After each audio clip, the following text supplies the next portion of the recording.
This podcast supports fumigators in improving safety, compliance, and solutions. Always follow the federal fumigant label, state and local laws. Licensed fumigators are legally responsible for their applications. And now, on to all things fumigation.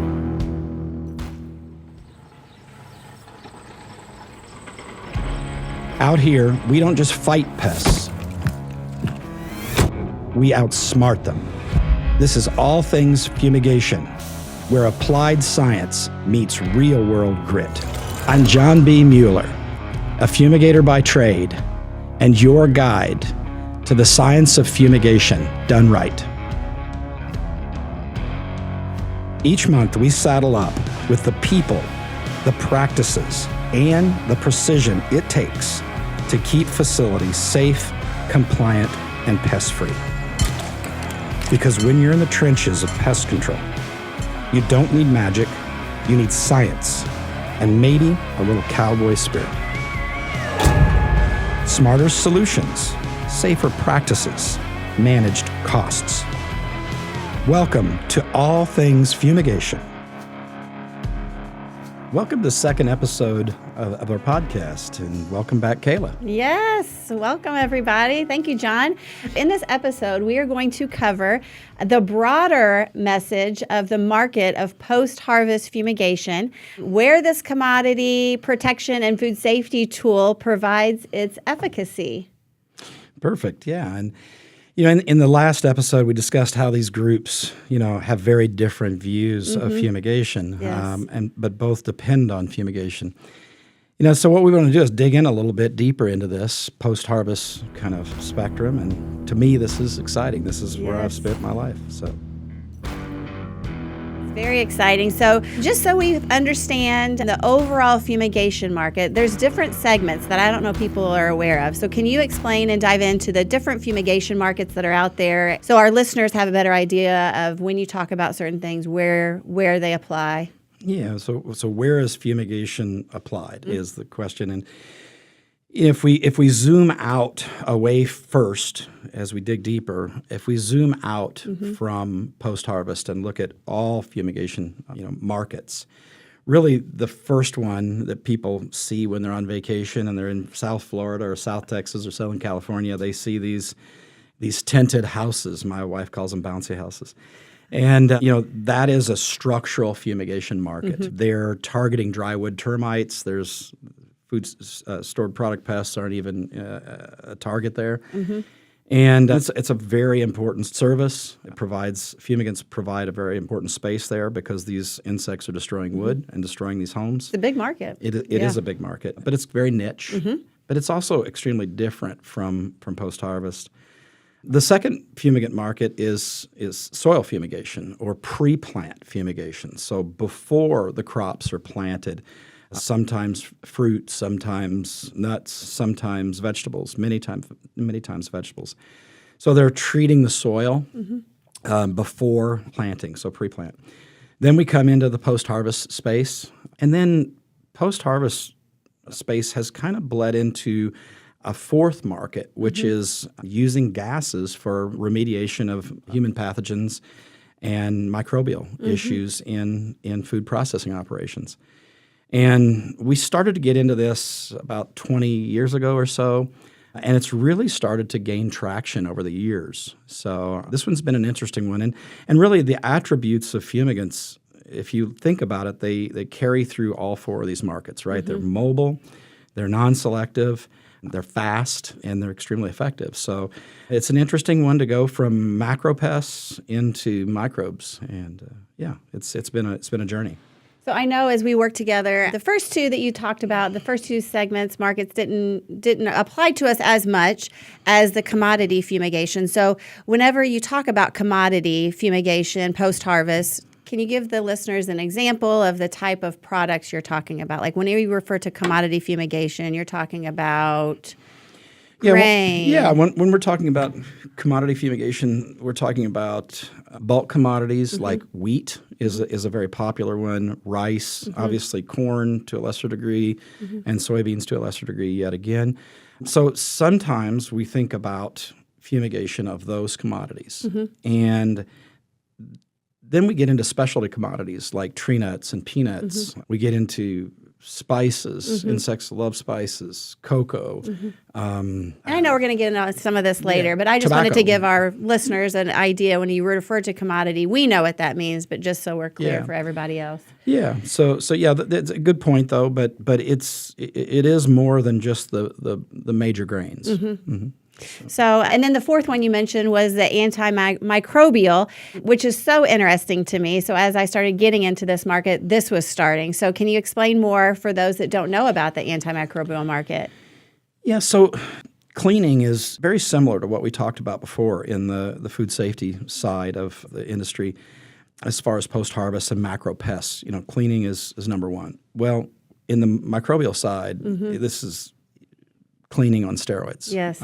So the interesting thing, and there'll be a whole podcast based around this, but the fact of the matter is human pathogens kill. Salmonella, Listeria, E. coli, they kill.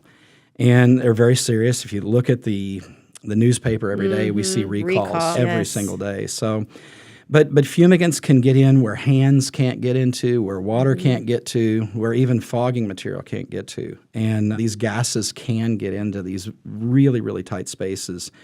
Now, there are different fumigants for the antimicrobial side, and again, that's for another podcast. Sure. It's interesting, though, but it also highlights the potency of fumigants. They transcend just the macro pests, but now we're starting to see the value in the micro side, too. So it's exciting, too. Yeah, it's the mobile. In the first episode, for those that missed it, go back and listen to the first episode to get a base here.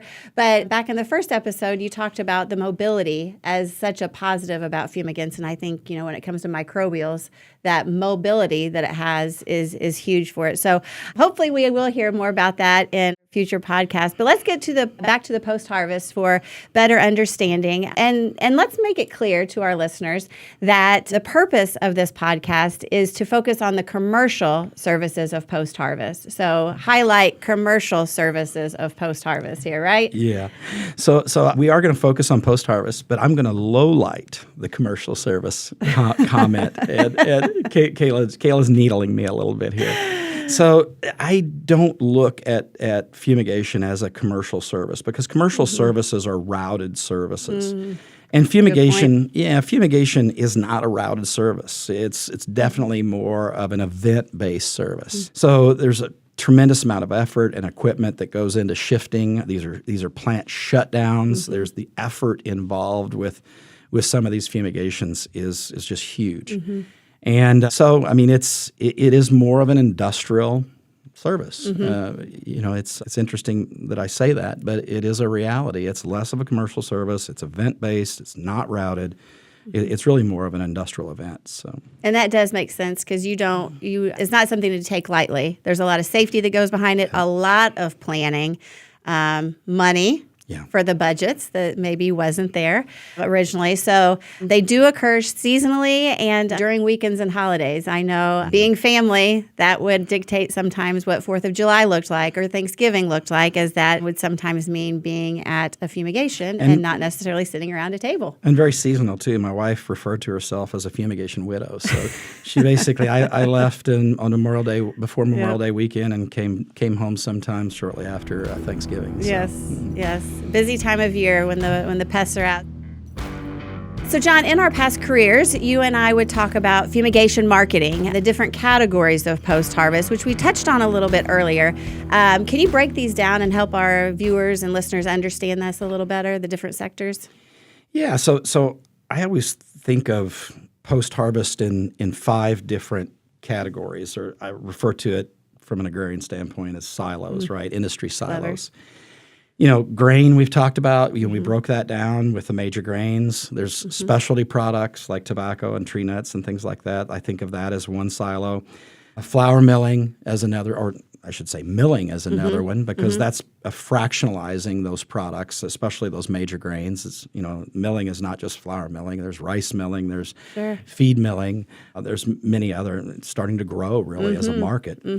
So that's fractionalizing these grains. And what happens at that point is we're exposing the part of these grains and seeds that the insects like. Yeah. So it becomes tough at that point. And then the next silo would be food processing. And that's, most people think of that as more of the finished food processing. They think of it as the branded and eventual packaged foods. And then the last and the fifth silo would be import-export. Yes. So when we think of these, there's real differences in how they value and view fumigants. And we've talked about this a little bit, but we do want to kind of frame it up in an organized way. Now, John, I have heard you talk about fumigation being a tool in the IPM toolbox. Can you explain this metaphor a little bit to everybody? Yeah, it's a big hammer, right?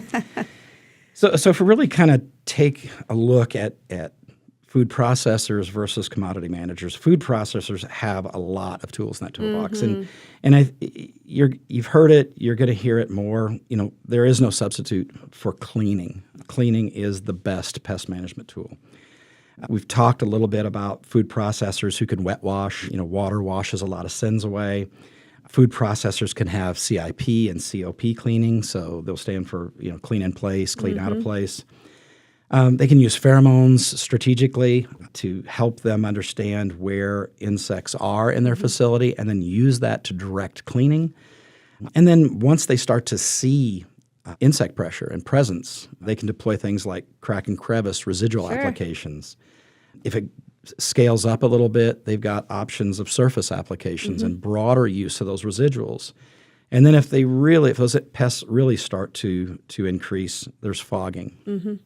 And then even heat as an option, as a larger tool. But when you compare and contrast all the tools that a food processing operation, a milling operation has, by comparison to these commodity managers, they just don't have most of those tools, and they definitely can't be leveraged like food processors do. These commodity managers really depend on fumigants to manage their pests because of the static density and the difficulty in accessing those pests in those dense materials. And like we said earlier on the earlier slide, sometimes they don't have a choice. If you consider the import-exporter, kind of after the commodity manager, these are conditions of sale. Sometimes from the buyer, but many times because of quarantine issues. It's USDA or foreign Department of Agricultures that require fumigation for these commodities upon export, or in the case of the United States, upon import. So And it's different everywhere you go. It absolutely is. In those instances, for import-export, the pests can change quite a bit off of those dirty dozen that we talk about so much. And with all of the variety of sectors of fumigation, the markets of fumigation, the science behind fumigation, there has got to be challenges that you have been faced with, I know, but especially and specifically in the post-harvest sector. So can you mention some of those challenges to maybe allow others to just agree with you and understand where you're coming from and your experience here? Yeah, no, thank you for the question. It's a loaded question, right? What are those challenges? Yes.